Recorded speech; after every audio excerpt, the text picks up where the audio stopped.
Harish the best academy Vijayadashami సందర్భంగా Harish academy అందిస్తుంది అన్ని ఆన్లైన్ కోర్సులపై భారీ discount offers.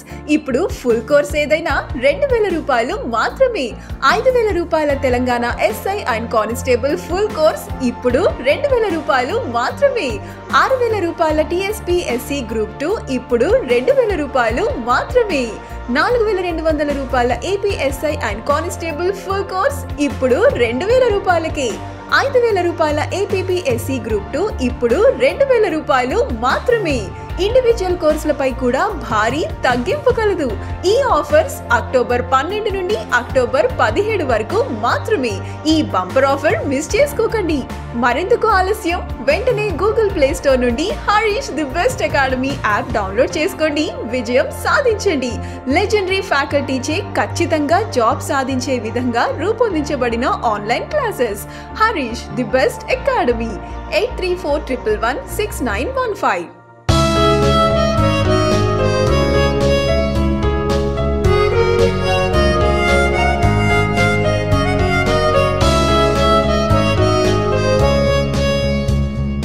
Hi friends, welcome to Harish academy. ఈరోజు వార్తలు నిలిచిన జాతీయ, అంతర్జాతీయ, రాష్ట్రీయ అంశాల గురించి, వార్తలు నిలిచిన వ్యక్తులు, అవార్డులు, పుస్తకాలు, మరి క్రీడా సంబంధిత సమాచారం, ఒక్కొక్క అంశాన్ని వివరంగా తెలుసుకుందాం. ఈరోజు ఫస్ట్ టాపిక్ వచ్చేసి ఇటీవల తరచూ బద్దలవుతూ చుట్టుపక్కల ప్రాంతాలకి సమస్యాత్మకంగా మారి వార్తలు నిలిచిన Mount Aso active volcano, Mount Aso volcano అగ్నిపర్వతం ఈరోజు వార్తలు నిలిచింది. పోటీ పరీక్షలకు ప్రిపేర్ అవుతున్న ప్రతి ఒక్క అభ్యర్థి జాగ్రఫీ రిలేటెడ్గా ఖచ్చితంగా చదవాల్సిన కొన్ని అంశాల్లో అగ్నిపర్వతాలు, వాల్కెనోస్ కూడా చాలా ఇంపార్టెంట్ టాపిక్. అందులోనూ ఇటీవల మనం డిస్కస్ చేస్తున్న వాల్కెనోస్ ఏవైతే ఉంటాయో, ఏ వాల్కెనోస్ అయితే ఇటీవల కాలంలో వార్తలు ఇచ్చాయో వాటిపైన ప్రత్యేక శ్రద్ధ చూపండి. కమింగ్ కాంపిటేటివ్ ఎగ్జామ్స్ లో ఒక వాల్కెనో పేరిస్తారు. ఆ వాల్కెనో యొక్క ప్రత్యేకత ఏంటి, దాని యొక్క జాగ్రఫికల్ లొకేషన్ ఎక్కడ ఉంది, ఏ దేశంలో ఉంది, ఇలాంటి తరహా ప్రశ్నలను మనం చూసే అవకాశం ఉంది.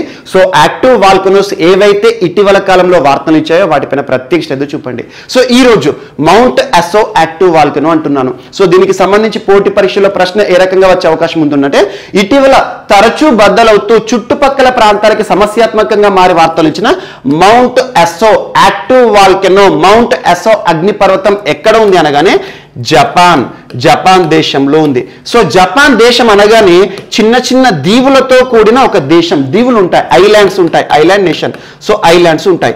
అలాంటి ఐలాండ్స్ లో ఒక ఐలాండ్ పేరు గుర్తుంచుకోండి, క్యూషు. KYUSHU, Kyushu island. ఇటీవల వార్తలు నిలిచిన క్యూషు ఐలాండ్ ఏ దేశంలో ఉంది అంటారు. ఈ రకమైన ప్రశ్న కూడా అడిగే అవకాశం ఉంటుంది. జపాన్ అని గుర్తుంచుకోండి. సో క్యూషు ఐలాండ్, క్యూషు అనే ఒక ద్వీపంలో, ఒక దీవిలో ఉన్న యాక్టివ్ వాల్కెనో మౌంట్ ఎస్సో. ఈ యాక్టివ్ వాల్కెనోకి ఆనుకొని ఉన్న ఒక జూ పార్క్, ఒక నేషనల్ పార్క్ కూడా ఉంది. ఆ నేషనల్ పార్క్ ఏంటంటే Kuju national park. Kuju national park పక్కనే ఉన్న ఒక యాక్టివ్ వాల్కెనో. ఈ యాక్టివ్ వాల్కెనో యొక్క ప్రత్యేకత ఏంటంటే జపాన్ దేశంలోనే అతిపెద్ద active volcano. So Mount Aso active volcano అనగానే జపాన్ దేశం గుర్తుకు రావాలి. క్యూషు ఐలాండ్స్, క్యూషు అనే ఒక ఐలాండ్, ఒక దీవిలో ఉన్న యాక్టివ్ వాల్కెనో. దీనికి ఆనుకొని ఉన్న వన్యప్రాణి సంరక్షణ కేంద్రం ఏంటి అంటే కుజు నేషనల్ పార్క్ అని గుర్తుంచుకోండి. అండ్ మౌంట్ ఎస్సో యొక్క ప్రత్యేకత ఏంటి, జపాన్ దేశంలోనే అతి పెద్ద యాక్టివ్ వాల్కెనో అని గుర్తుంచుకోండి. గడిచిన వారం రోజులుగా ఇటీవల తరచూ బద్దలవుతూ చుట్టుపక్కల ప్రాంతాలకి సమస్యాత్మకంగా మారి ఈరోజు వార్తలు నిలిచింది. సో జస్ట్ ఇక్కడ గుర్తుంచుకోవాల్సింది ఏంటంటే మౌంట్ ఎస్సో పేరు గుర్తుంచుకోండి, జపాన్ దేశము, Kyushu islands and Kuju national park, ఇవి గుర్తుంచుకుంటే సరిపోతుంది. అండ్ ఇక్కడ జపాన్ గురించి డిస్కస్ చేశాం కాబట్టి ఇటీవల జపాన్ లో ఏర్పడిన నూతన ఐలాండ్, ఒక అగ్నిపర్వతం బద్దలవడం ద్వారా ఒక ఐలాండ్ కూడా ఏర్పడిందని చెప్పాను. ఆ ఐలాండ్ పేరేంటి, ఫుకుటోకు ఒకనోబా. చాలా ఇంపార్టెంట్. కమింగ్ కాంపిటేటివ్ ఎగ్జామ్స్ లో దీనిపైన ఒక ప్రశ్న అడిగే అవకాశం ఉంది. ఇటీవల తరచూ బద్దలవుతూ చుట్టుపక్కల ప్రాంతాలకి సమస్యాత్మకంగా మారి వార్తలు ఇచ్చిన ఫుకుటోకు ఒకనోబా యాక్టివ్ వాల్కెనో ఎక్కడ ఉందంటే జపాన్ లో ఉంది. అండ్ ఫుకుటోకు ఒకనోబా ఐలాండ్ ఏ దేశంలో నూతనంగా ఏర్పడిందంటే జపాన్ దేశంలో. సో సముద్ర గర్భంలో ఉన్న ఒక యాక్టివ్ వాల్కనో బద్దలం ద్వారా ఈ లావా మొత్తం పేరుకుపోయేసి ఒక ఐలాండ్ లాగా ఏర్పడింది. అలాంటి ఐలాండ్ పేరు గుర్తుంచుకోండి, ఈ యాక్టివ్ వాల్కనో పేరు గుర్తుంచుకోండి. సో అలా జపాన్ కి సంబంధించి with in span of 2 months లోనే 2 వాల్కనోస్ వార్తలు నిలిచాయి. ఎట్ ద సేమ్ టైం ఇటీవల మనం డిస్కస్ చేసుకున్న కంబర్ వీజా అంటాం, కుంబ్రే వీజా, కంబర్ వీజా ఇటీవల తరచూ వార్తలు ఇచ్చిన యాక్టివ్ వాల్కెనో కంబర్ వీజా లేదా లా పాల్మా అంటాం. లా పాల్మా వాల్కెనో అనగానే ఏ దేశం గుర్తుకు రావాలి? స్పెయిన్ దేశం గుర్తుకు రావాలి. స్పెయిన్ దేశంలోని ప్రముఖ island group canary island group లో ఉన్న యాక్టివ్ వాల్కెనో గడిచిన నెల రోజులుగా తరచూ వార్తలు నిలుస్తుంది. కుంబ్రే వీజా గురించి ఆల్రెడీ మనం డిస్కస్ చేసాము 2 times. At the same time ఇటీవల వార్తలు నిలిచిన తాల్ వాల్కెనో ఎక్కడ ఉందనగానే ఫిలిప్పీన్స్ లో ఉంది. ఫిలిప్పీన్స్ దేశం, ఫిలిప్పీన్స్ అనగానే ఇటీవల చాలా విపత్తులు సంభవించి వార్తలు నిలుస్తుంది.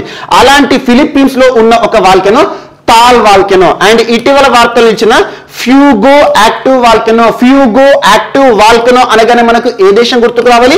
ఇటీవల తరచూ బద్దలవుతూ చుట్టుపక్కల ప్రాంతాలకి సమస్యాత్మకంగా వార్తలు ఇచ్చిన ఫ్యూగో వాల్కెనో అనగానే గటెమాలా గుర్తుకు రావాలి. At the same time Kilauea volcano ఇటీవల వార్తలు ఇచ్చిన కిలావియా వాల్కెనో అనగానే హవాయ్ ఐలాండ్ గ్రూప్ లో ఉన్న ఒక యాక్టివ్ వాల్కెనో.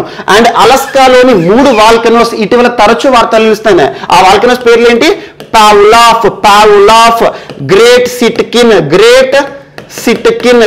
సిట్కిన్, సెమిసో పొచునాయ్ ఈ 3 యాక్టివ్ వాల్కెనోస్ పేర్లు గుర్తుంచుకోండి. ఇటీవల వార్తలు ఇచ్చిన 3 active volcanoes Pavlof volcano and great Sitkin అగ్నిపర్వతం volcano, Semisopochnoi active volcano లేదా అగ్నిపర్వతం అనగానే ఏ దేశం గుర్తుకు రావాలి? అలస్కాలో ఉంది, అలస్కా. అండ్ ఇటీవల వార్తలు ఇచ్చిన మౌంట్ నీరాగాంగో యాక్టివ్ వాల్కెనో క్రియాశీలక అగ్నిపర్వతం అనగానే డెమోక్రటిక్ రిపబ్లిక్ ఆఫ్ కాంగో గుర్తుకు రావాలి. And Mount Etna Italy. And at the same time Fagradalsfjall అగ్నిపర్వతం ఇటీవల తరచు వార్తలు ఇచ్చింది ఏ దేశం అనగానే ఐస్లాండ్ లో ఉంది. And at the same time అగ్నిపర్వతాల గురించి తరచు వార్తలు నిలుస్తున్న ఒక దేశం ఇండోనేషియా. చాలా ఇంపార్టెంట్.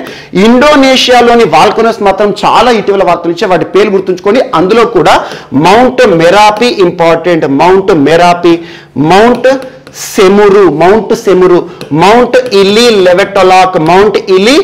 లెవెటొలాక్ వీటిని మాత్రం ఖచ్చితంగా గుర్తుంచుకోండి. కమింగ్ కాంపిటేటివ్ ఎగ్జామ్స్ లో వీటిపైన ప్రశ్నలు అడిగే అవకాశం ఉంది. సో ఇండోనేషియా ఇటీవల తరచూ విపత్తు సంబంధిత అంశంతో వార్తలు నిలుస్తుంది. అలాంటి ఇండోనేషియాలో యాక్టివ్ వాల్కెనోస్ ఏవైతే ఇటీవల వార్తలు ఇచ్చాయో వాటన్నిటి కూడా లింక్ చేస్తూ చదవండి. అండ్ వార్తలు ఇచ్చిన ప్రాంతాలు ఏవైతే ఉంటాయో ఎగ్జాంపుల్ సులవేసి ఐలాండ్ ఇటీవల వార్తలు ఇచ్చింది. తీవ్ర భూకంపం సంభవించి సులవేసి ఐలాండ్ ఇండోనేషియాలోనే ఉంది. ఎట్ ద సేమ్ టైం ఇటీవల సీ ఆఫ్ మర్మరా వార్తలు ఇచ్చింది. సముద్ర కాలుష్యం. సో సీ మ్యూస్లేజ్, మెరైన్ మ్యూస్లేజ్ అని చెప్పాను. సీ ఆఫ్ మర్మరా అనగానే టర్కీకి ఆనుకొని ఉన్న సముద్రం. ఇలాంటి వాటిపైన ప్రత్యేక శ్రద్ధ చూపండి. జాగ్రఫీ పాయింట్ ఆఫ్ వ్యూలో వీటికి సంబంధించి ఏదో ఒక ప్రశ్న అడుగుతారు. అండ్ ఇక్కడ ఇండోనేషియా అంటేనే ఒక ప్రత్యేకమైన దేశం. ఇండోనేషియా అనగానే ఒక ఆర్కిపెలాగో నేషన్, అంటే గ్రూప్ ఆఫ్ ఐలాండ్స్ ఉంటాయి. అలాంటి ఇండోనేషియాలో ఎందుకు ఎప్పుడు అగ్నిపర్వతాలు బద్దలవుతాయి అంటే ఇండోనేషియా ఉన్న ప్రాంతం important. So Pacific ring of fire అనగానే మనకు మీరు వరల్డ్ మ్యాప్ లో చూడండి, పసిఫిక్ రింగ్ ఆఫ్ ఫైర్ లో ఏ దేశాలు అయితే ఉంటాయో అక్కడే ఎక్కువగా యాక్టివ్ వాల్కెనోస్ ఉంటాయి. అదొకటి లింక్ చేసుకోండి సరిపోతుంది. So Pacific ring of fire ఇవన్నీ కూడా మనం ఆల్రెడీ డిస్కస్ చేసాం. ఒకసారి జాగ్రఫీ పాయింట్ ఆఫ్ లో మరొకసారి చూడండి. అండ్ నెక్స్ట్ ఈరోజు మరొక అంశం గ్లోబల్ ట్యూబర్కులోసిస్ రిపోర్ట్ ఈరోజు వార్తలు నిలిచింది. Global tuberculosis report. So tuberculosis వ్యాధికి సంబంధించి 2021 సంవత్సరానికి గాను ఒక నివేదిక, రిపోర్ట్ అంటే నివేదిక. అండ్ పోటీ పరీక్షల్లో నివేదికలకి సంబంధించి సూచీలకి సంబంధించి ఖచ్చితంగా ప్రశ్నలు అడుగుతారు. సో ఈ రోజు ఒక నివేదిక వార్తలు ఇచ్చింది. ఎవరు రిలీజ్ చేశారంటే వరల్డ్ హెల్త్ ఆర్గనైజేషన్, ఐక్యరాజ్య సమితి అనుబంధ సంస్థ అయిన WHO హెడ్ క్వార్టర్ ఇక్కడ జెనీవా, స్విట్జర్లాండ్ కేంద్రంగా పనిచేస్తుంది. సో WHO నిన్నటి రోజున రిలీజ్ చేసిన ఒక రిపోర్ట్ గ్లోబల్ ట్యూబర్కులోసిస్ రిపోర్ట్, అంటే ప్రపంచవ్యాప్తంగా ట్యూబర్కులోసిస్ సంబంధించి 2021 స్టాట్స్ ఏ రకంగా ఇప్పుడు చూద్దాం. సో యాక్చువల్గా ట్యూబర్కులోసిస్ వ్యాధికి కారకం ఏంటి? బ్యాక్టీరియా. సో బ్యాక్టీరియల్ డిసీజెస్ చాలా ప్రమాదకరమైనవి. మనకు రకరకాల వ్యాధులు ఉంటాయి, డిఫరెంట్ ప్యాథోజన్స్ ఉంటాయి. ప్యాథోజన్ అంటే ఏం లేదు, మనకు వ్యాధి కారకాలను ప్యాథోజన్స్ అంటాం లేదా యాంటీజెన్స్ అంటాం. ఆ ప్యాథోజన్ వైరసే కావచ్చు, బ్యాక్టీరియానే కావచ్చు, లేదా ఫంగలే కావచ్చు, ఫంగసే కావచ్చు, ప్రోటోజోవానే కావచ్చు. సో మీరు బయాలజీ పార్ట్ లో రకరకాల వ్యాధులు, వ్యాధి కారకాలు ఏంటి, వైరల్ డిసీజెస్ ఏంటి, బ్యాక్టీరియల్ డిసీజ్ ఏంటి, ఇవన్నీ చార్ట్ రూపంలో చదవండి. ఖచ్చితంగా పోటీ పరీక్షలో దీనికి సంబంధించి ఒక ప్రశ్న అడుగుతారు. సో ట్యూబర్కులోసిస్ అనేది ఒక బ్యాక్టీరియల్ డిసీజ్, అంటే బ్యాక్టీరియా అనేది వ్యాధి కారకం అన్నట్టు. మైకోబాక్టీరియం ట్యూబర్కులే అనేది బ్యాక్టీరియా పేరు. సో అలా ప్రపంచవ్యాప్తంగా ట్యూబర్కులోసిస్ సంబంధించి WHO ఏం చెప్పిందంటే 2030 సంవత్సరం వరకు, ఇది ఈ రోజు ఈ నివేదికలో చెప్పలేదు, ఆల్రెడీ ఎగ్జిస్టింగ్ ఒక టార్గెట్. 2030 సంవత్సరం వరకల్లా ప్రపంచంలో ట్యూబర్కులోసిస్ టీబీ వ్యాధిని అంతమొందించాలని WHO ప్రతి దేశానికి కూడా ఒక టార్గెట్ ని నిర్దేశించింది. కానీ భారతదేశం మరొక అడుగు ముందుకేసి 2025 సంవత్సరం వరకల్లా దేశంలో టీబీ లేకుండా టీబీ రహిత దేశంగా భారతదేశాన్ని తీర్చిదిద్దామని చెప్పేసి ఒక ప్రకటన కూడా చేసింది. సో ఈ రోజు ఈ నివేదికలో ఏం చెప్తుందంటే ప్రపంచవ్యాప్తంగా ఎన్ని టీబీ కేసులు ఉన్నాయంటే ప్రస్తుతం 2020 సంవత్సరం గడిచిన సంవత్సరం, అంటే కరోనా విపత్కర పరిస్థితులు 2021లో విడుదలైందంటే 2020లో ఉన్న గణాంకాలు విడుదల చేస్తారు అన్నట్టు. సో 2020 సంవత్సరంలో 9.9 మిలియన్ల యాక్టివ్ టీబీ కేసెస్ కేవలం 2020 సంవత్సరంలో నమోదయ్యాయి. 9.9 మిలియన్ టీబీ కేసెస్ నూతనంగా 2020 సంవత్సరంలో నమోదయ్యాయి. అందులో పురుషుల పరంగా గనక మనం చూసామనుకోండి 5.5 మిలియన్ పురుషులే, 5.5 మిలియన్లు పురుషులు టీబీతో బాధపడుతున్నారు. అండ్ మహిళల విషయానికి వస్తే 3.3 మిలియన్ విమెన్. సో 3.3. ఇక్కడ క్వశ్చన్ ఒక రకంగా అడగొచ్చు, ప్రపంచంలో టీబీ కేసుల్లో అత్యధికంగా ప్రభావం పురుషుల పైన ఉందా, మహిళ పైన ఉందంటే పురుషులు ఎక్కువగా బాధపడుతున్నారని గుర్తుంచుకోండి. అండ్ 1.1 మిలియన్ చిల్డ్రన్, చిన్నారులను గుర్తుంచుకోండి సరిపోతుంది. And at the same time 8 దేశాలు మాత్రం అత్యధికంగా టీబీ కేసులతో ఇబ్బంది పడుతున్నాయి. ఆ 8 దేశాలు ఏంటంటే ఫస్ట్ వచ్చేసి India, China, Indonesia, Philippines, and మనకి Nigeria, Bangladesh, South Africa, Pakistan అని గుర్తుంచుకోండి సరిపోతుంది. సో ఈ 8 దేశాలను గుర్తుంచుకోండి. And in 2020 1.5 million people died. 2020 సంవత్సరంలో 1.5 మిలియన్ల టీబీ పేషెంట్లు మరణించారు, అంటే జనాభా మరణించారు. అందులో టీబీ వ్యాధిగ్రస్తులు ఎంతమంది అంటారు? సో 1.5 మిలియన్ టీబీ ఎవరైతే ఉన్నారో ఇబ్బంది పడవనో చనిపోవడం జరిగింది. అందులో చాలా మంది HIV ఇన్ఫెక్టెడ్ గారు కూడా ఉన్నారు, అంటే ఏంటంటే మల్టీ డిసీజెస్ బారిన పడ్డవారు ఉంటారు. సో టీబీతో పాటు HIVతో బాధపడుతున్న వారు కూడా అందులో మరణించిన వారిలో ఉన్నారు. 1.5 మిలియన్ ఏ సంవత్సరం? 2020 సంవత్సరం. అందులో ఆల్మోస్ట్ 2,14,000 మంది HIVతో బాధపడుతున్న వారే. ఈ 1.5 మిలియన్ జనాభా 2020లో మరణిస్తే అందులో 2.14 2,14,000 మంది HIV కూడా బాధపడుతున్నారు, అంటే మల్టీ డిసీజెస్ అన్నట్టు. అండ్ ఇది ఒకటి ఇంపార్టెంట్.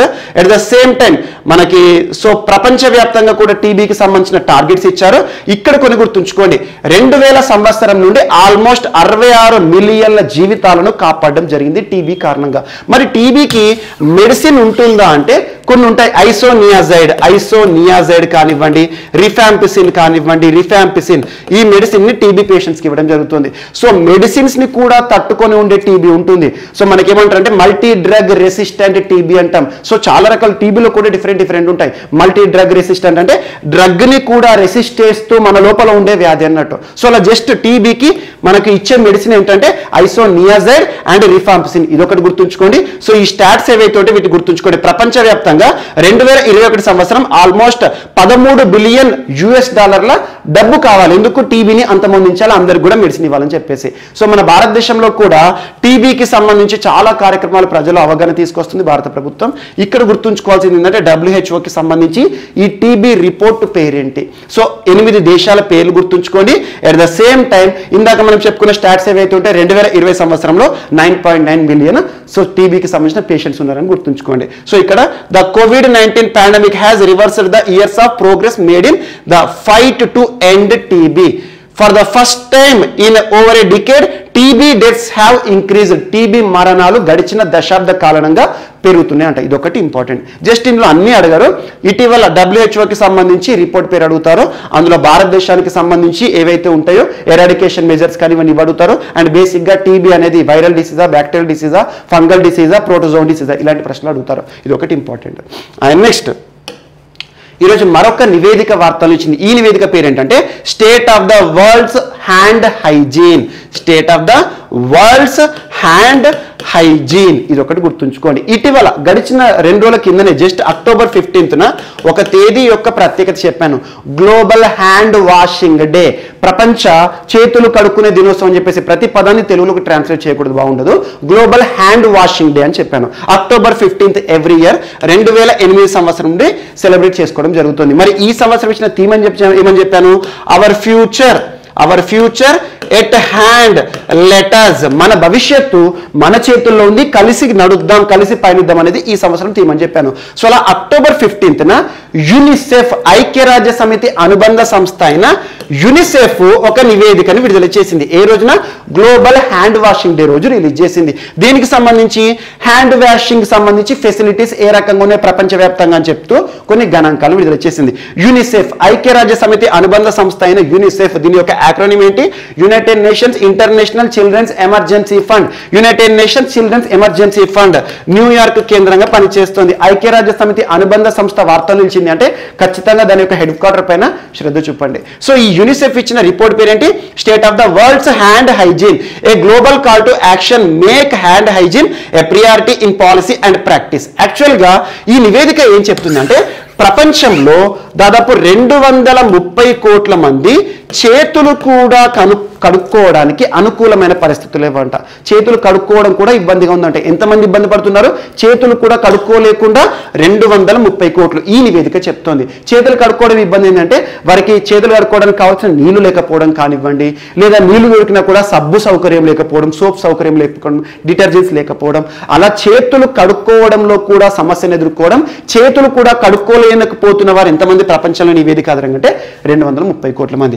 అండ్ ప్రపంచంలో దాదాపు బడులు ఉంటాయి కదా, పాఠశాలలు ఉంటాయి కదా, దాదాపు 40% పాఠశాలల్లో అసలు హ్యాండ్ హైజీన్ ఫెసిలిటీస్ లేవంట. అంటే చేతులు కడుక్కోవడానికి అనుకూల వాతావరణమే లేదంట. సో స్కూల్ అంటే జస్ట్ చదువుకోవాలి రావాలన్నట్టుగా పనిచేస్తున్నాయి అన్నట్టువి. So 40% of the world's schools, ప్రపంచంలో 40% పాఠశాలలో అసలు చేతులు కడుక్కోవడానికి అసలు వాటరే లేదంట. వాటర్ ఉన్నా కూడా సబ్బులు లేవట. ఇదొకటి ఇంపార్టెంట్. అండ్ ఇంకొకటి, ఏదైతే అభివృద్ధి చెందని దేశాలు ఉంటాయి కదా, సో దిగువ ఉన్న దేశాలు ఏవైతే ఉంటాయో అందులో 70% ఇది ఉందట. అంటే అభివృద్ధి చెందని దేశాల్లో పాఠశాలలో 70% మంది చిన్నారులు అసలు కనీసం చేతులు కడుక్కోవడమే మర్చిపోయినారంట. దీనివల్ల ప్రపంచంలో 81 కోట్ల మంది చిన్నారులు ఇబ్బంది పడుతున్నారు.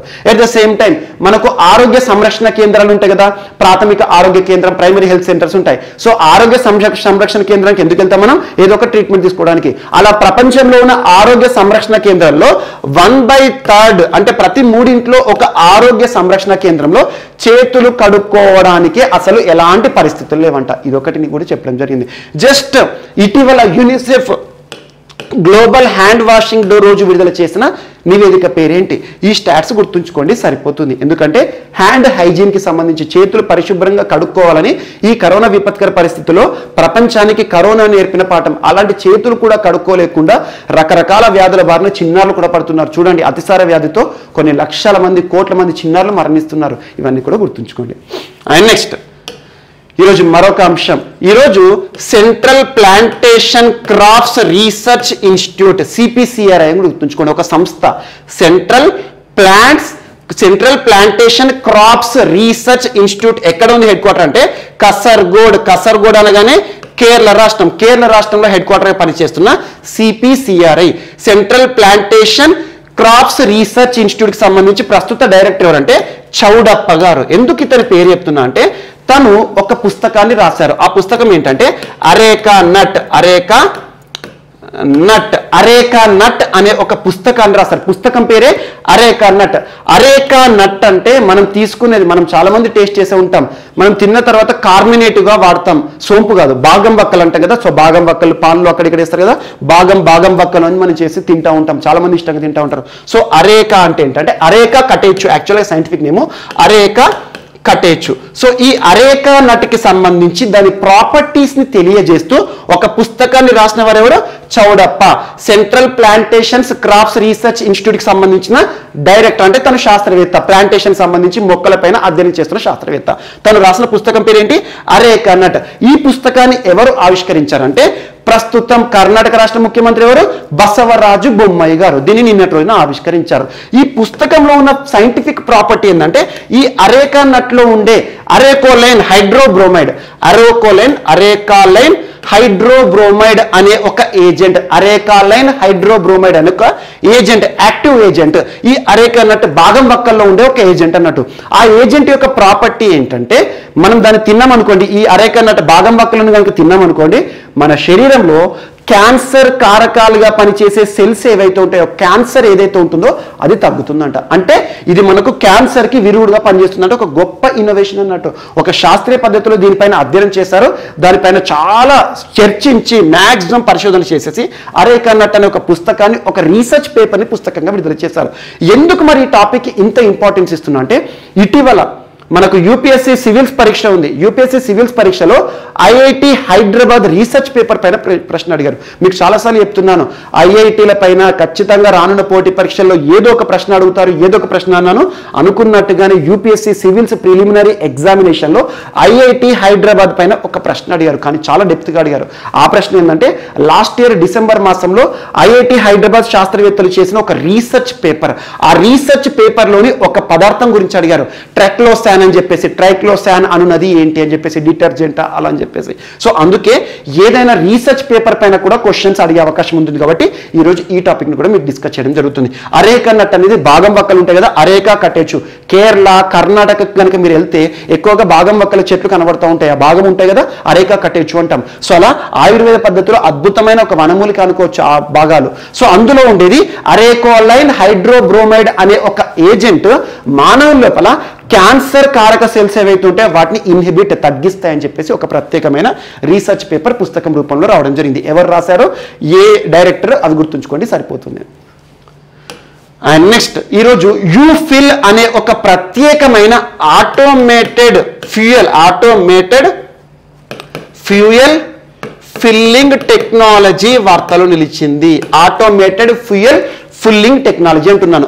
ఆటోమేటెడ్ ఫ్యూయల్ అంటే ఏంటి? మనం పెట్రోల్ బంకుకు పోతాం, మనకు కావాల్సిన పెట్రోల్, మన వెహికల్లో పెట్రోల్ కానీ డీజిల్ కానీ పోయించుకుంటాం కదా, అక్కడ మనం ఏం చేస్తాం?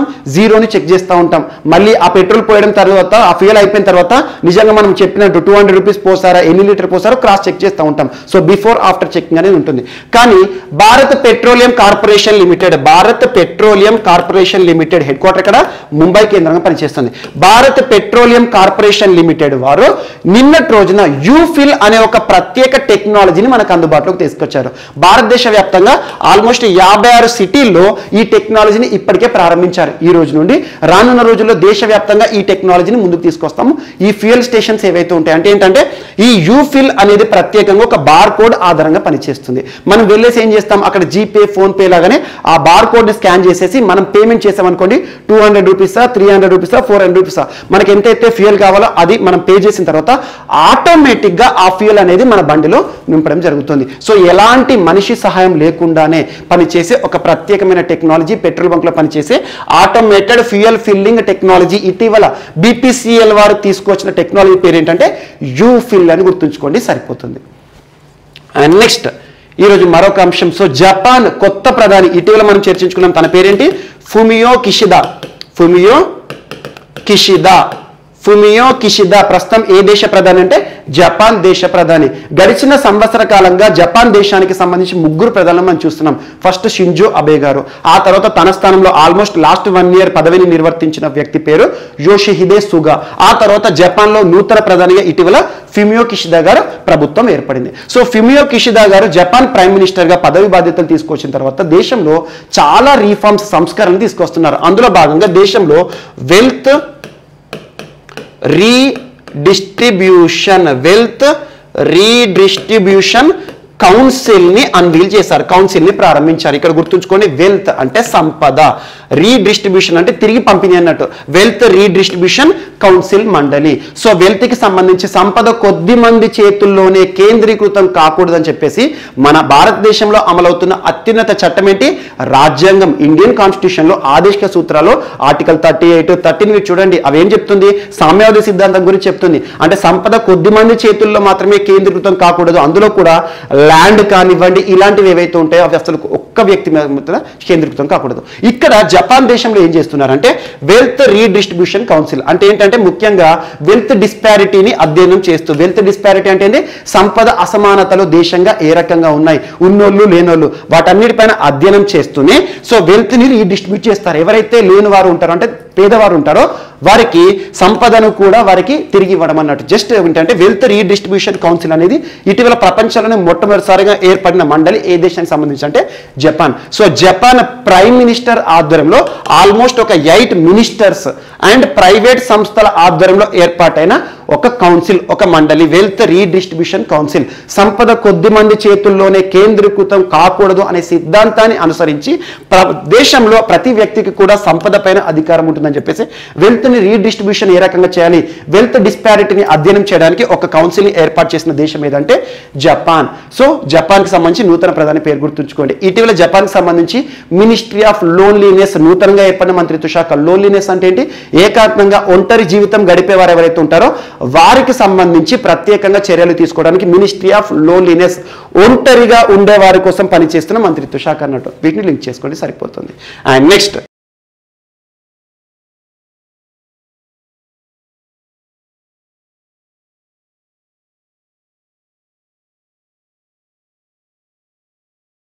సో ఈరోజు మన నెక్స్ట్ టాపిక్ వచ్చేసి డ్రాస్ టౌన్ వార్తలు నిలిచింది. డ్రాస్ టౌన్ ఇటీవల వార్తలు నిలిచిన ఒక స్పెషల్ టౌన్, ప్రత్యేక పట్టణం డ్రాస్ టౌన్ ఏ రాష్ట్రం లేదా ఏ కేంద్రపాలిత ప్రాంతంలో ఉంది అంటే యూటీ ఆఫ్ లడక్ అని గుర్తుంచుకోండి. సో లడక్ కేంద్రపాలిత ప్రాంతం, లడక్ యూనియన్ టెరిటరీలోని ఒక ప్రత్యేక పట్టణం, ప్రత్యేక టౌన్ పేరేంటి? Dross town. ఏ జిల్లాలో ఉంది అంటే కార్గిల్ జిల్లాలో ఉంది. కార్గిల్ డిస్టిక్ ఎక్కడ ఉంది? లడక్ యూటీలో ఉంది. కార్గిల్ డిస్టిక్ లోనే ఒక ప్రత్యేక పట్టణం అంటున్నాను. ప్రత్యేకత ఏంటంటే ఇండియాస్ కోల్డెస్ట్ సిటీ అంటాం, ఇండియాస్ కోల్డెస్ట్ ప్లేస్ గా పేరొందిన డ్రాస్. కోల్డెస్ట్ సూపర్లేటివ్, ఇంగ్లీష్ లో సూపర్లేటివ్ అంటే ఏంటి? అత్యున్నతం అన్నట్టు. ఎగ్జాంపుల్ కోల్డెస్ట్ అంటే ఏంటి? అతి శీతల. భారతదేశంలోనే అతి శీతల ప్రాంతం, అతి శీతల పట్టణంగా పేరొందిన డ్రాస్ టౌన్. అతి శీతత అంటే ఏంటంటే దాదాపు 40 degree Celsius, -40 degree Celsius. Common గా సర్వసాధారణంగా 0 డిగ్రీ సెల్సియస్ అంటేనే ఎంత దారుణంగా ఉంటుంది, ఎంత చలి ఉంటుందో మనం ఎక్స్పెక్ట్ చేయొచ్చు. అలాంటిది -40 డిగ్రీ సెల్సియస్ నమోదయ్యే ప్రాంతం, నమోదయ్యే పట్టణం భారతదేశంలో Dras town. So Dras town ని గేట్ వే టు లడక్ అంటాం. లడక్ గేట్ వేగా ప్రసిద్ధి చెందిన పట్టణం ఇటీవల వార్తలు ఇచ్చింది. ఆ పట్టణం పేరేంటి అంటే డ్రాస్. మరి ఎందుకు ఈ రోజు వార్తలు ఇచ్చింది అంటే యాక్చువల్ గా డ్రాస్ టౌన్ అనేది ఎవరికి ఫేమస్ అంటే ఒకటి సైన్యం పరంగా ఫేమస్. సైన్యం అంటే మనకు మిలిటరీ సిబ్బంది ఉంటారు కదా, రక్షణ కవచంలో ఉండి మనల్ని కాపాడుతూ ఉంటారు. ఎందుకంటే ఇది రక్షణ పరంగా స్ట్రాటజిక్ పాయింట్ ఇది, ఎందుకంటే సరిహద్దు వద్ద ఉంది అనుకోవచ్చు. సో అలా రక్షణ పరంగా ఒక ఇంపార్టెంట్ ప్లేస్ అయిన డ్రాస్ సైనికులకు ఫేమస్. అక్కడ గడ్డ కట్టే చలిలో, ఎముకలు కూరకే చలిలో కూడా సైన్యం అక్కడ ఉంటూ మనల్ని కాపాడుతూ ఉంటారు. అండ్ సెకండ్ ఒక టూరిస్ట్ డెస్టినేషన్ కూడా. టూరిస్ట్ డెస్టినేషన్ అంటే ఏంటంటే చాలా మంది మనలో ట్రెక్కింగ్ ని ఇష్టపడతారు. ట్రెక్కింగ్ అంటే ఏంటి? ట్రెక్కింగ్ అంటే అర్థం ఏంటంటే కామన్ గా హిల్లీ ఏరియా కానీ మౌంటైన్ ఏరియా కానీ ఉంటాయి కదా, కొండ ప్రాంతాలు ఉంటాయి. కొండ ప్రాంతాల పైన నడవడం అనేది చాలా మందికి ఇష్టం ఉంటుంది. ఆ ఇష్టాన్ని ఏమంటారంటే ట్రెక్కింగ్ అనేది. ట్రెక్కింగ్ ఈజ్ హాబీ అంటాము. సో అలా ట్రెక్కింగ్, అందులో కూడా ఈ మంచుతో ఉన్న కొండలు ఏవైతే ఉంటాయో వాటిని ట్రెక్కింగ్ చేయడానికి చాలా మంది పర్యాటకులు డ్రాస్ టౌన్ కి వస్తారు. సో అలా ట్రెక్కింగ్ కి ఫేమస్. అండ్ సైన్యం పరంగా ఇంపార్టెంట్ ప్లేస్. ఎముకలు కొరికే గడ్డ కట్టే చలిలో సైన్యం అక్కడ రక్షణ చేస్తూ ఉంటారు, అంటే రక్షణ కవచంలో మనల్ని కాపాడుతూ ఉంటారు అన్నట్టు. అలాంటి సైన్యానికి ప్రసిద్ధి అయిన డ్రాస్ టౌన్ ఈ రోజు ఎందుకు వార్తలు ఇచ్చిందంటే భారత ప్రథమ పౌరుడు. సో భారతదేశానికి సంబంధించి రాష్ట్రపతి రామ్నాథ్ కోవింద్ గారు ఇటీవల ద్రాస్ టౌన్ వద్ద సైనికులతో కలిసి దసరా పండుగని సెలబ్రేట్ చేసుకోవడం జరిగింది. దసరా పండుగ. సో ఏదైతే ఉంటాయో కొన్ని పండుగలకు సంబంధించి దేశంలో ప్రముఖులు, ముఖ్యంగా దేశాధినేతలు, రాష్ట్రపతి గారు కానివ్వండి, ప్రధానమంత్రి గారు కానివ్వండి, ఉపరాష్ట్రపతి గారు కానివ్వండి, ఎవరైతే ప్రముఖులు దేశాధినేతలు ఉంటారో వివిధ ప్రాంతాల్లో పండుగలను సెలబ్రేట్ చేస్తూ వార్తలు నిలుస్తూ ఉంటారు. అలా దీపావళి పండుగకి సంబంధించి మోడీ గారు వార్తలు నిలుస్తూ ఉంటారు. దసరా పండుగ అంటున్నాను. సో ఇటీవల భారత ప్రథమ పౌరుడు భారత రాష్ట్రపతి రామ్నాథ్ కోవింద్ గారు దసరా పండుగను 2021 దసరా పండుగను సైనికులతో కలిసి సెలబ్రేట్ చేసుకున్నారు. సైనికులతో కలిపి గడిపారు. ఎక్కడ అంటారు? ఆ సిటీ పేరేంటి? ద్రాస్ టౌన్. ఎముకలు కొరికే చలిలో మన రామ్నాథ్ కోవింద్ గారు, మన భారత ప్రథమ పౌరుడు రాష్ట్రపతి గారు, రాజ్యాంగ అధినేత సైన్యంతో కలిసి దసరా పండుగలు సెలబ్రేట్ చేసుకున్నారు. అలా ఈ ప్రాంతం ఈ రోజు వార్తలు నిలిచింది. ఎప్పుడైనా గుర్తుంచుకోండి, ఏదైనా ఒక ప్రాంతం కానీ ఒక సిటీ కానీ వార్తలు నిలిచింది అంటే ఎందుకు వార్తలు నిలిచింది, దాని యొక్క ప్రత్యేకతలు ఏంటో చూడండి, సరిపోతుంది. సో అలా గేట్వే టు లడక్ అని పిలిచిన, లేదంటే coldest town in India, coldest place in ఇండియాగా పేరొందిన ద్రాస్ టౌన్ అనగానే లడక్ యూటీ గుర్తుకు రావాలి. At the same time Kargil district లోని ఒక ప్రాంతం రక్షణ పరంగా చాలా ఇంపార్టెంట్ టౌన్, ఇది గుర్తుంచుకోండి. టూరిస్ట్ అట్రాక్ట్ డెస్టినేషన్ కూడా. చాలా మంది టూరిస్టర్స్ ఎవరైతే ఉంటారో లడక్ వెళ్ళేసి ఈ ద్రాస్ టౌన్ ని సందర్శించడం జరుగుతుంది. ఇది ఒకటి ఇంపార్టెంట్. అండ్ నెక్స్ట్ ఈరోజు మరొక అంశం, రక్షణ రంగానికి సంబంధించి భారత ప్రభుత్వం ఇటీవల చాలా సంస్కరణలు తీసుకొస్తుంది. ఆ సంస్కరణలో భాగంగా 7 డిఫెన్స్ కంపెనీస్ ఏవైతే ఉంటాయో 7 డిఫెన్స్ కంపెనీలని భారత ప్రధాని నరేంద్ర మోదీ గారు ఈ దసరా పండుగ రోజున ప్రారంభించడం జరిగింది. సో దసరా పండుగ పర్వదినం రోజున భారతదేశంలో రక్షణ రంగంలో సంస్కరణలో భాగంగా 7 డిఫెన్స్ కంపెనీస్ ని ప్రారంభించారు. 7 న్యూ డిఫెన్స్ కంపెనీస్ అన్వీల్డ్ అంటే ఏంటంటే ప్రారంభం అన్నట్టు. ఫస్ట్ ఆఫ్ ఆల్ ఆ 7 కంపెనీల పేర్లు గుర్తుంచుకోండి. ఆ తర్వాత అసలు అవి వేటి స్థానంలో ఏర్పడ్డాయి, వాటి యొక్క ప్రత్యేకత ఏంటో చూద్దాం. సో ఫస్ట్ వచ్చేది the 7 new defence companies are munitions India limited, MIL, munitions India limited, ammunition అన్నట్టు.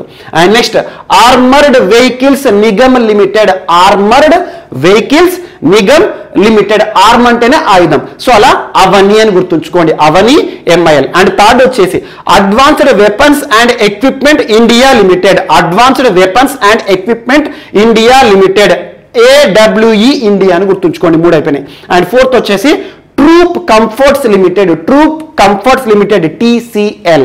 సో ఆ తర్వాత మనకు Yantra India limited, YIL, Yantra India limited, India Optel limited. Next వచ్చేసి India Optel limited, IOL. And last వచ్చేసి Gliders India limited. ఈ 7 కంపెనీల పేర్లు just గుర్తుంచుకోండి, సరిపోతుంది. 7 న్యూ డిఫెన్స్ కంపెనీస్ అన్వీల్డ్ అంటున్నాను. వేటి స్థానంలో అంటే భారతదేశంలో 41 ఆర్డినెన్స్ ఫ్యాక్టరీలు ఉండేవి. మనకు భారతదేశంలో ఇటీవలే భారత ప్రభుత్వము ఆర్డినెన్స్ ఫ్యాక్టరీ బోర్డ్ ని డిజాల్వ్ చేయడం జరిగింది. ఆర్డినెన్స్ ఫ్యాక్టరీ బోర్డ్, ఆర్డినెన్స్ అంటే ఆయుధాలను తయారు చేసేది అన్నట్టు.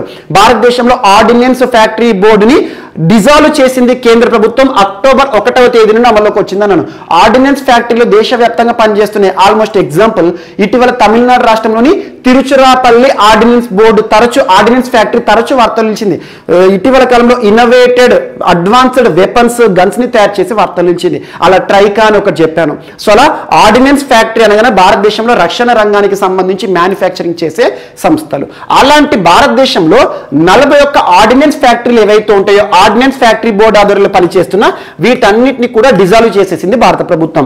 ఈ 41 ఆర్డినెన్స్ ఫ్యాక్టరీల స్థానంలో 7 న్యూ కంపెనీస్ ని ప్రారంభం చేయడం జరిగింది. ఆ 7 న్యూ కంపెనీస్ పేర్లే ఇవి. సో ఎందుకంటే మన డిఫెన్స్ సెక్టార్ కి సంబంధించి రీఫార్మ్స్, దాదాపు భారతదేశానికి స్వాతంత్రం వచ్చిన తర్వాత రక్షణ రంగానికి ప్రస్తుతం మారుతున్న పరిస్థితుల్లో సంస్కరణలు కావాలని చెప్పేసి నరేంద్ర మోదీ గారి ప్రభుత్వం ఈ 7 గవర్నమెంట్ ఓన్డ్ 7 న్యూ కంపెనీస్ అని గుర్తుంచుకొని ఈ 7 కంపెనీస్ ని వేటి స్థానం తీసుకొచ్చింది. భారతదేశంలోని 41 ఆర్డినెన్స్ ఫ్యాక్టరీలు. ఇటీవలే అక్టోబర్ 1వ తేదీ నుండి ఆర్డినెన్స్ ఫ్యాక్టరీ బోర్డు ని డిజాల్వ్ చేసింది భారత ప్రభుత్వం. ఇవన్నీ మనం తరచూ డిస్కస్ చేస్తున్నాం, మరొకసారి చూడండి, సరిపోతుంది. సో డిఫెన్స్ సెక్టర్ సంబంధించి సంస్కరణలో భాగంగా దీనివల్ల జరిగేది ఏంటంటే రక్షణ రంగంలో సంస్కరణలో భాగంగా ఉద్యోగ అవకాశాలు పెరుగుతాయి. ఇవన్నీ కూడా చెప్పడం జరుగుతుంది భారత ప్రభుత్వం. ఈ 7 కంపెనీలు మాత్రం భారత ప్రధాని నరేంద్ర మోదీ గారు ఈ దసరా పర్వదినం సందర్భంగా ప్రారంభించడం జరిగింది. And next so COVID-19 vaccination కి సంబంధించి మీకు ఇటీవల అక్టోబర్ 15th ఒక టార్గెట్ ని పెట్టుకుంది భారత ప్రభుత్వం అని చెప్తున్నాను. అక్టోబర్ 15th ఏ టార్గెట్? కోవిడ్-19 వ్యాక్సిన్ కి సంబంధించి దేశంలో 100 కోట్ల మందికి 100 కోట్ల జనాభాకి వ్యాక్సినేషన్ అట్లీస్ట్ సింగిల్ డోస్ నైనా కంప్లీట్ చేయాలి. 100 కోట్ల మందికి వ్యాక్సిన్ అంటే మామూలు విషయం కాదు. సో అలా అక్టోబర్ 15 టార్గెట్ పెట్టింది. అందులో భాగంగా కొన్ని రాష్ట్ర ప్రభుత్వాలు మిషన్ కవచ కుండల్ అని చెప్పాను. మిషన్ కవచ కుండల్ అనేది ఏంటంటే మహారాష్ట్ర ప్రభుత్వము భారత ప్రభుత్వానికి చేయుతగా ఉంటే ఏం చేస్తుంది అంటే మహారాష్ట్రలో జనాభా పరంగా కరోనా కేసుల పరంగా ఎక్కువగా నమోదవుతూ ఉంటాయి. అలా మహారాష్ట్రలో మిషన్ కవచ కుండల్ ప్రాజెక్ట్ కింద ఆల్మోస్ట్ గడిచిన వారం రోజులుగా ప్రతిరోజు కూడా వ్యాక్సినేషన్ ప్రక్రియను వేగవంతం చేసింది. రోజు ఒక్కొక్క టార్గెట్ ఇచ్చారన్నట్టు అలా. సో అలా దేశంలో 100 కోట్ల మందికి ఆల్మోస్ట్ కోవిడ్-19 వ్యాక్సిన్ వచ్చేసినట్టే. సో ఇలాంటి పరిస్థితుల్లో కోవిడ్-19 వ్యాక్సినేషన్ కి సంబంధించి ఒక సాంగ్ ని లాంచ్ చేశారు నిన్నటి రోజున మనకి మన్సుఖ్ మాండవియా గారు అండ్ హర్దీప్ సింగ్ పూరి గారు. మన్సుఖ్ మాండవియా గారు అంటే ఏంటి, ప్రస్తుతం ministry of health and family welfare భారతదేశంలో కేంద్ర వైద్య ఆరోగ్య శాఖ మంత్రులు గారు ఒక సాంగ్ ఆడియో విజువల్ సాంగ్ ఏంటంటే ఆడియో అండ్ విజువల్ అంటే చూసాను అన్నట్టు. సో కోవిడ్-19 వ్యాక్సిన్ కి సంబంధించి ఈ సాంగ్ ని ఎవరు పాడారు అంటే కైలాష్ కేర్ అని గుర్తుంచుకోండి. సో భారతదేశంలో కోవిడ్-19 వ్యాక్సినేషన్ సంబంధించి 100 కోట్ల వ్యాక్సిన్ జాబ్స్ లేదా 100 కోట్ల వ్యాక్సిన్ టీకాలను ఉద్దేశించి ఒక వ్యాక్సినేషన్ ఆడియో విజువల్ సాంగ్ ని భారత ప్రభుత్వం ఇటీవల లాంచ్ చేసింది. ఆ సాంగ్ ని ఎవరు పాడారంటే ప్రముఖ సింగర్ కైలాష్ కేర్ అని గుర్తుంచుకోండి. కైలాష్ కేర్ గారు దీనికి స్వరకల్పన ఇచ్చారు, పాట పాడడం జరిగింది. సో అలా భారత్ కి వ్యాక్సిన్ అని చెప్పేసి ఒక పాట ఉంటుంది, భారత్ కి వ్యాక్సిన్ అని చెప్పేసి. సో ఆ పాట ఎవరైతే పాడారో కైలాష్ కేర్ పేరు గుర్తుంచుకోండి. భారతదేశంలో 100 కోట్ల మందికి వ్యాక్సిన్ జాబ్స్ పూర్తయినాయి కాబట్టి అంటే వ్యాక్సిన్ టీకా పూర్తవుతున్న సందర్భంగా భారత ప్రభుత్వం లాంచ్ చేసిన ఒక ప్రత్యేకమైన సాంగ్ అని గుర్తుంచుకోండి. అండ్ నెక్స్ట్ ఈరోజు లూసీ మిషన్ మరొకసారి వార్తలు నిలిచింది. లూసీ మిషన్ అంటున్నాను. Lucy mission exactly 4 days back చెప్పాను. నాసా అమెరికాకి సంబంధించి అంతరిక్ష ప్రయోగాలు చేసే సంస్థ నాసా వారు రానున్న రోజుల్లో లూసీ మిషన్ ని ప్రారంభించబోతున్నారని చెప్పాను. లూసీ మిషన్ అనేది మనకు గ్రహ శకలాలు ఉంటాయి కదా విశ్వంలో, గ్రహ శకలాల పైన అధ్యయనం కోసం. ఇక్కడ చూడండి, the Jupiter Trojans are large group of asteroids that share the orbit of the planet Jupiter and around the sun. So మనకు విశ్వంలో ఉండే గ్రహ శకలాలు ఏవైతే ఉంటాయో దాదాపు 8 రకాల గ్రహ శకలాలను అధ్యయనం చేయడానికి ఇటీవల నాసా వారు ప్రారంభించిన ఒక ప్రత్యేక మిషన్ పేరు ఏంటంటే లూసీ మిషన్. ఇందులో భాగంగా ఒక స్పేస్ క్రాఫ్ట్ ఏదైతే ఉంటుందో వ్యోమ నౌకను విశ్వంలోకి పంపించారు. ఆ పంపించిన రాకెట్ పేరు ఏంటంటే అపోలో 5 రాకెట్. ఇటీవల నాసా ఫ్లోరిడాలోని కేప్ కెవారిన్, సో ఫ్లోరిడాలోని అంతరిక్ష లాంచింగ్ ప్యాడ్ ఏదైతే ఉంటుందో ఫ్లోరిడాలోని లాంచింగ్ ప్యాడ్ నుండి అపోలో 5 రాకెట్ ప్రయోగాన్ని నిన్న శనివారం రోజున అద్భుతంగా విజయవంతంగా ప్రయోగించింది. అందులో ఉండే వ్యోమ నౌక ఏదైతే ఉంటుందో ఆ వ్యోమ నౌక ద్వారా లూసీ మిషన్ ని చేపట్టబోతోంది. దాదాపు రానున్న 12 సంవత్సరాల పాటు 12 సంవత్సరాలు అంటే అత్యధిక కాలం అన్నట్టు 12 సంవత్సరాలు 630 కోట్ల కిలోమీటర్లు ప్రయాణించేసి 630 కోట్ల కిలోమీటర్లు ప్రయాణించే ఒక ప్రత్యేక మిషన్ లూసీ అంటున్నాను. యాక్చువల్గా లూసీ అనేది ఏంటంటే ఒక మానవ శిలాజం పేరు. 1974లో ఆఫ్రికా ఖండంలోని ఇథియోపియా అనే ప్రాంతంలో బయటపడ్డ ఒక పురాతన మానవ శిలాజం పేరు లూసీ. ఆ శిలాజం పేరునే పెట్టడం జరిగింది. సో లూసీ మిషన్, దీనికి సంబంధించి పోటీ పరీక్షలో ఏ ప్రశ్న అడుగుతారంటే ఇటీవల లూసీ మిషన్ ని ఏ అంతరిక్ష పరిశోధన సంస్థ వారు ప్రారంభించడం జరిగింది అంటే అమెరికాకి సంబంధించి నాసాని గుర్తుంచుకోండి. సో ఆ రాకెట్ ప్రయోగం ఈ వ్యోమనౌక ఏదైతే ఉంటుందో లూసీ మిషన్ ని చేపట్టడానికి ఆ పంపించిన రాకెట్ పేరు ఏంటంటే అపోలో 5. ఎక్కడ పంపించారంటే ఫ్లోరిడా లాంచింగ్ ప్యాడ్ నుండి పంపించడం జరిగింది. సో దాదాపు రానున్న 12 సంవత్సరాల పాటు 630 కోట్ల కిలోమీటర్లు ప్రయాణిస్తుంది ఈ వ్యోమనౌక. మరి ఇంత దూరం ప్రయాణించాలంటే అందులో ఫ్యూయల్ కావాలి కదా, ఇంధనం లేకుండా ప్రయాణించలేదు. సో దీనికి కావాల్సిన ఈ వ్యోమనౌకకు కావాల్సిన ఫ్యూయల్ ఏదైతే ఉంటుందో సౌరశక్తి ఆధారంగా జనరేట్ చేసుకుంది. సౌరశక్తి ఆధారంగా ఉత్పత్తి చేసుకునే కెపాసిటీ అక్కడ ప్లేట్స్ ని కూడా బిగించడం జరిగింది వ్యోమనౌకకు సంబంధించి. And at the same time ఇందుకోసం నాసా ఎంత ఖర్చు చేస్తుంది అంటే 98.1 crores 98 కోట్ల రూపాయలతో ఒక ప్రత్యేక మిషన్ 12 సంవత్సరాల పాటు అంతరిక్షంలోని గ్రహ శకలాలకి సంబంధించి రహస్యాలను ఛేదించడానికి లూసీ మిషన్ ని నిన్నటి రోజున అద్భుతంగా విజయవంతంగా ప్రయోగించింది నాసాని గుర్తుంచుకోండి. ఆ రాకెట్ పేరు గుర్తుంచుకోండి అపోలో 5. అపోలో అంటేనే అమెరికాకి సంబంధించింది. అండ్ నెక్స్ట్ ఈరోజు పంచకర్మ వాటిక వార్తలు నిలిచింది. పంచకర్మ లేదంటే విశ్వకర్మ వాటిక లేదా పంచకర్మ వాటిక. సో విశ్వకర్మ వాటిక, విశ్వకర్మ అంటే ఏంటంటే మనకు చేతి వృత్తుల ఆధారంగా పనిచేసేవారు, మనకు గోల్డ్ స్మిత్ కానివ్వండి, కమ్మరి, కుమ్మరి ఉంటాం కదా, 5 ఉంటాయి కులాలు. సో అలా విశ్వకర్మ ఏదైతే ఉంటుందో, విశ్వకర్మ అనేవారు గాడ్ ఆఫ్ ఆర్టిజన్స్ అంటారు, గాడ్ ఆఫ్ ఆర్టిజన్స్ లేదా గాడ్ ఆఫ్ ఆర్కిటెక్చర్ అంటాం. సో అలా ప్రముఖ దేవుడు ఎవరైతే ఉంటారో విశ్వకర్మ పేరిట విశ్వకర్మ వాటికాలను దేశవ్యాప్తంగా కూడా హునార్ హాట్, అన్ని హునార్ హాట్ కేంద్రాల్లో కూడా ప్రారంభిస్తున్నామని చెప్పేసి భారత ప్రభుత్వం చేసిన ప్రకటన నిన్నటి రోజున అక్టోబర్ 16న ఈ హునార్ హాట్ కేంద్రాలలో విశ్వకర్మ వాటికలను ప్రారంభించింది భారత ప్రభుత్వం. హునార్ హాట్ అంటున్నాను. హునార్ హాట్ అంటే ఏంటి? సో చేతి వృత్తుల ఆధారంగా తయారు చేయబడిన వస్తువులు ఏవైతే ఉంటాయో వాటికి ఎగ్జిబిషన్ సౌకర్యాలు కల్పించడం, చేతి వృత్తులకి ప్రత్యేక ఆదరణ కల్పించడానికి భారత ప్రభుత్వం ప్రారంభించిన ప్రోగ్రామే హునార్ హాట్. ప్రస్తుతం ministry of minority welfare Mukhtar Abbas Naqvi గారు మంత్రిగా ఉన్నారు. So ministry of minority welfare ఆధ్వర్యంలో పనిచేస్తున్న హునార్ హాత్ ప్రోగ్రామ్ లో భాగంగా విశ్వకర్మ వాటికలను దేశవ్యాప్తంగా కూడా హునార్ హాత్ కేంద్రాల్లో ప్రారంభించడం జరిగింది. ఇది ఒకటి important. So Vishwakarma God of architecture లేదా గాడ్ ఆఫ్ ఆర్టిజన్స్ అంటారు. సో 5 కులాలు ఏవైతే ఉంటే మనకు విశ్వ బ్రాహ్మణులు అంటారు, సో లేదంటే మన ప్రాంతంలో ఔసులు అంటారు, లేదంటే మనకు కమ్మరి, కుమ్మరి ఏవైతే ఉంటాయో కులాలు, సో చేతి వృత్తుల ఆధారంగా జీవనోపాధి పొందేవారు ఎవరైతే ఉంటారో వారికి సంబంధించి మనకు ఆర్టిజన్స్ సంబంధించింది కదా హునార్ హాత్ అనేది. హస్తకళలు, చేతికి సంబంధించి చేనేత ఆధారంగా చేసే దుస్తులు కానివ్వండి, వీటికి సంబంధించిన ప్రోగ్రామ్ హునార్ హాత్.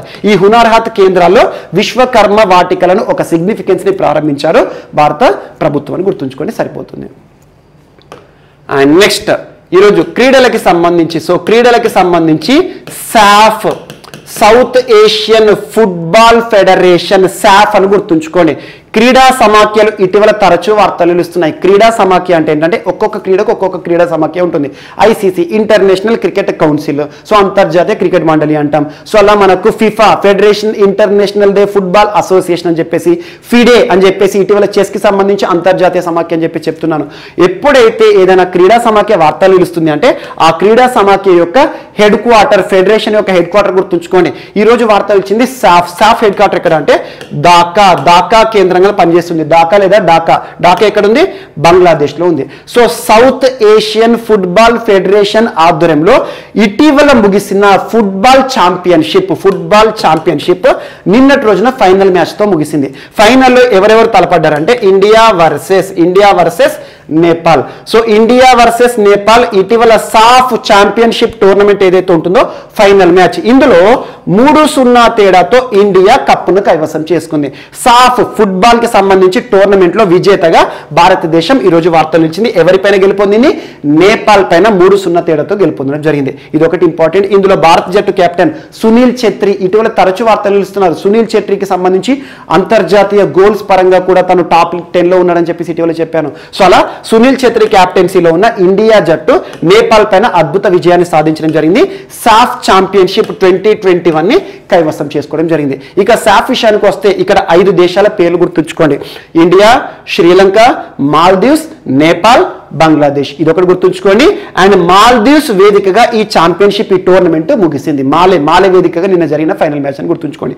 సాఫ్ 2021 సౌత్ ఏషియన్ అంటే దక్షిణాసియా ఫుట్బాల్ ఛాంపియన్షిప్ ఆతిథ్యం ఏంటంటే మాల్దీవ్స్ అని గుర్తుంచుకోండి, సరిపోతుంది. ఇందులో విజేత ఎవరు?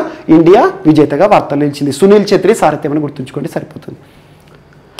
అండ్ నెక్స్ట్ ఈరోజు పర్సన్స్ ఇన్ న్యూస్ లో వార్తలు నిలిచిన రష్మి మాధురి గారు. సో రష్మి మాధురి బెంగళూరులో ఫార్మా కంపెనీలో పనిచేస్తున్న ఒక ఫార్మా పారిశ్రామికవేత్త అని గుర్తుంచుకోండి.